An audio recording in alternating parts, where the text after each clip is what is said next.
Bonjour et bienvenue à tous sur le site de la géomédiation. Alors la géomédiation, c'est une association, l'Institut de développement économique et artistique. Alors pourquoi économique et artistique? Parce que la géomédiation, c'est un outil de sensibilisation auprès de tous les acteurs à ce à quoi sert la géographie. La géographie, c'est comprendre le monde, et comprendre le monde ne sert qu'à l'améliorer. Améliorer les performances économiques tout en respectant les écosystèmes et la liberté de chacun de jouir d'un quotidien harmonieux. La géomédiation, c'est donc un outil de transmission de l'information et d'une méthodologie territoriale, de telle sorte à ce que par secteur d'activité, à chaque échelle territoriale de la commune à la région, en passant par le département, puis le pays, nous pourrons bien nous organiser.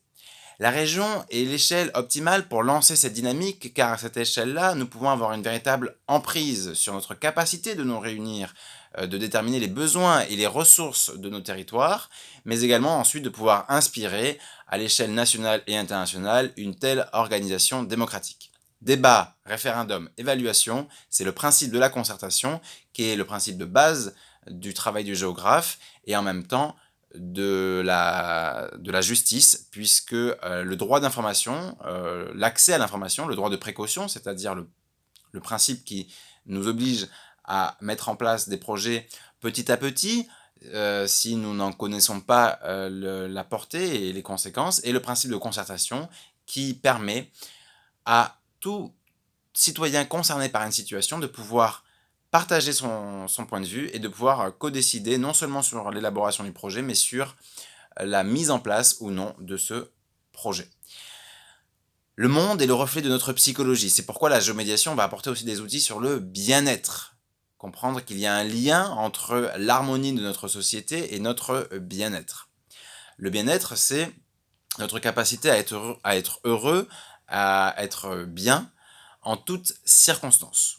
Ce qui n'empêche pas d'être triste, d'avoir des sentiments négatifs, mais nous allons toujours les canaliser de telle sorte à ce que nous en percevions le sens. En effet, tout ce qui se produit est la projection, la volonté de la nature, donc il n'y a rien de plus intelligent que la nature, soyons à son écoute, à travers notamment l'alimentation, donc privilégier des fruits et légumes locaux, éventuellement bio, raisonné, bien mâché, boire régulièrement de l'eau jusqu'à 2 litres tout au long de la journée et plus s'il fait chaud ou si nous faisons une activité sportive. Et en fait, le but de cette hygiène de vie, c'est aussi de pouvoir éventuellement nous permettre de pouvoir profiter de tout ce que...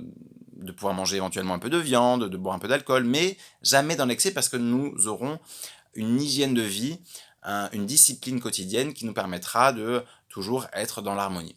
La respiration est très importante également, puisqu'elle va nous permettre d'harmoniser nos émotions automatiquement et de pouvoir faire des activités physiques sur le support de la respiration, de telle sorte à ce que les cellules soient beaucoup mieux nourries et que les déchets soient beaucoup plus expulsés sur l'expiration.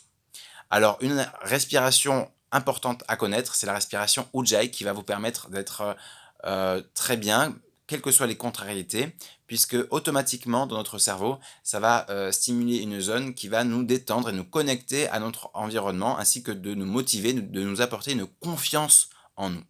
Cette respiration, c'est donc Ujjayi. Il est nécessaire de fermer la bouche, de respirer par le nez et de faire un léger bruit caverneux au niveau de la gorge, comme ceci.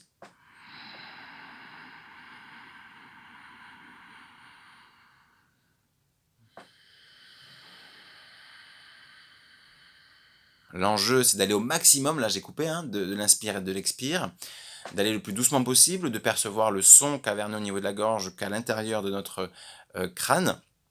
Voilà. Et le troisième point au niveau du bien-être, c'est je veux être heureux.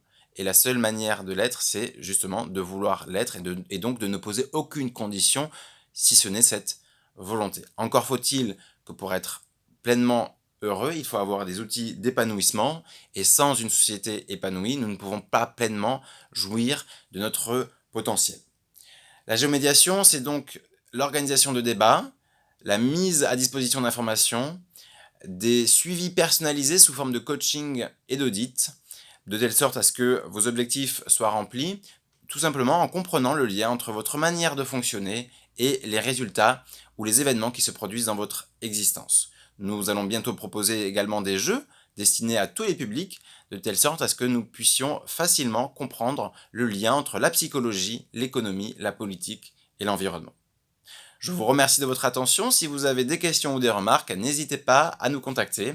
À bientôt